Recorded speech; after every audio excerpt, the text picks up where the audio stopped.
KBS가 엄청난 단독을 때렸습니다. 통일교가 울산지역 국힘당을 대거 당선시켰다라는 정황이 드러난 영상인데 국힘당의 이채익 의원은 배우님 한 분 한 분께 그릇 노고와 또 그 안에 옆에 진심 어린 위로와 감사의 말씀을 드립니다. 정말 저를 희망을 주시고 용기를 주셨던 그 힘에 작년에 제가 북구에서 유일하게 재선구청장으로 당선될 수 있었다고 저는 생각을 하고, 그리고 2021년 통일교가 주최한 한일 해저터널 심포지엄, 이곳에 국힘당 의원들이 대거 참석을 합니다. 저기 보시면 맨 앞줄에 박형준도 보이는 것 같고요. 남북통일과 한일 해저터널 성취하는 데 열심을 다해드리겠습니다. 울산시장부터 박성민, 서범수 등 전현직 국회의원, 부근 단체장, 지방의원까지 축전을 보냈습니다. 다시 이야기를 돌아와서 통일교 특검 가자 이렇게 외치고 있는 국힘당 일부, 그리고 개혁신당, 이들은 왜 이렇게 외치고 있을까요? 이거 전재수로 물타기 하려다가 너무 나간 게 아닌가. 특검 가면 국힘당은 해산 100%입니다. 아마도 한동훈은 그걸 노리는 것 같고요. 일이 이렇게 커지자 장동혁 쪽은 그래도 보험을 들어야 되니까 특검은 우리 국힘당이 추천하겠다. 개혁신당, 국힘당 이 야당이 추천하는 방식으로 가자. 이렇게 외치고 있는 것이죠. 그리고 전재수가 등장한 이상 민주당은 받기 어려울 것이다. 이런 감안해서 지금 이렇게 크게 지르고 있는 것 같은데, 만약에 특검이 진짜 성사가 되면 국힘당은 사라지지 않을까요? 저는 그렇게 생각이 들고요. 전재수 전 장관을 많이들 걱정하시는데 걱정 안 하셔도 됩니다. 증거가 있으면 벌써 나왔겠죠. 돈을 받았다는 증거는 지금까지 나오지 않고 있습니다. 이슈가 끝자락으로 가고 있는데 증거가 나오지 않았다는 것은 무슨 의미일까요? 증거가 존재하지 않다고도 볼 수 있는 대목이고, 통일교 측에서 주장하는 것만 지금 기사 따옴표로 나오고 있는데 전부 거짓일 가능성이 매우 높고, 그래서 이제 하나둘 보수 매체에서 경악을 하고 있는 부분이 포착되었는데, 뉴스원 전재수 여전한 존재감, 통일교 의혹에도 박형준 크게 따돌렸다라는 기사를 보도했습니다. 부산 지역 조사에서 전재수 후보 그리고 정당 지지도에서 민주당이 압도적 우위를 보였다고 전했습니다. 여론조사 꽃 결과도 보겠습니다. 전재수 42%, 박형준 32%, 10%포인트 격차가 났습니다. 압도적이고요. 격차가 더욱더 벌어졌습니다. 표집을 보면 5,000명 대상으로 조사를 진행한 점에서 다른 조사기관 1,000명을 가지고 하는 조사기관보다 정확성이 더 높을 것으로 예상이 들고요. 연령층을 보더라도 30대부터 60대까지 전재수 후보가 압도적인 긍정 수치를 보였습니다. 그리고 이재명 대통령의 이 해양수산부 부산 이전에 대해서도 긍정 74.7, 반올림에서 75%가 공감한다, 찬성한다 라고 답했고 18.9%는 공감하지 않는다라고 답했다고 합니다. 이 정도면 기울였죠. 정당 지지도를 봐도, 아무리 봐도, 자, 정당 지지도 민주당 45, 국힘 36, 오차범위 밖으로 벗어났습니다. 지금까지 전해드린 기사나 이런 보도를 봤을 때 적폐들의 민주당 통일교 물타기 작전은 실패했다, 저 이렇게 보이고요. 자, 오늘 이재명 대통령 정말 엄청난 성과를 거뒀는데 그거 한번 소개하겠습니다.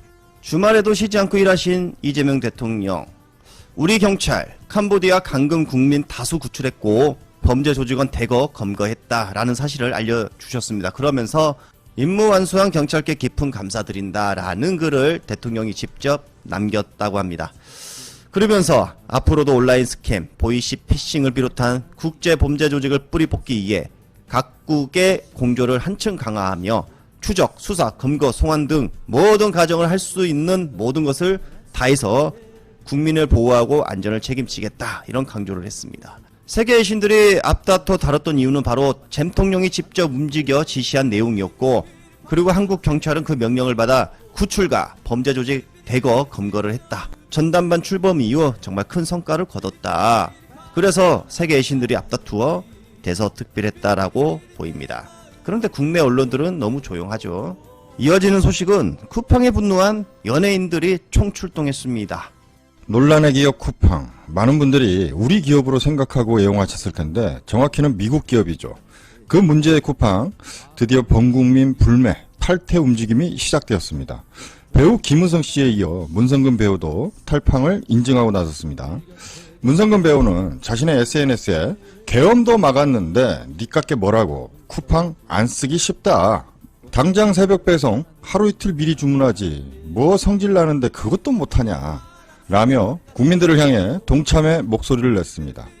이보다 앞서 배우 김은성 씨는 새벽 배송 없어도 살만하다. 탈퇴한 모 업체가 정신 좀 차리는 게 보이면 다시 가입하려고 한다. 라고 탈팡을 인증했습니다.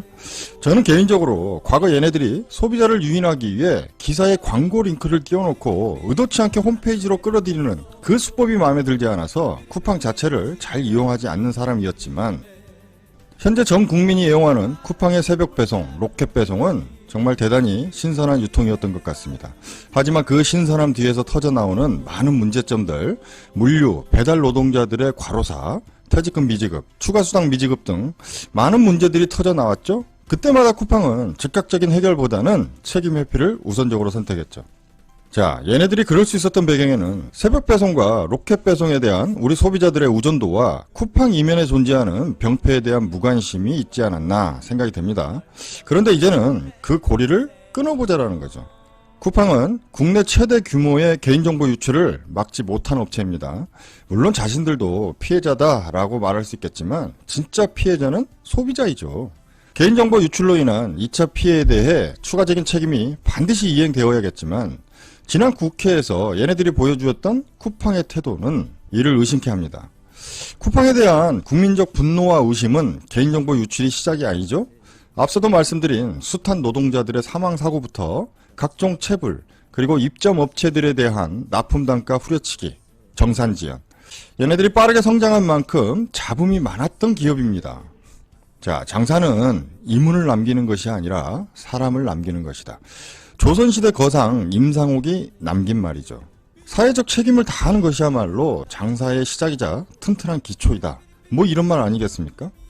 그런데 지난 국회 소환에 쿠팡의 대표 김범석은 자신은 글로벌 CEO라서 공식 일정 때문에 출석을 못한다라며 자신을 대신해서 로저스라는 기업의 법률 자문 역할을 하는 자를 임시 대표 자격으로 국회에 보냈습니다.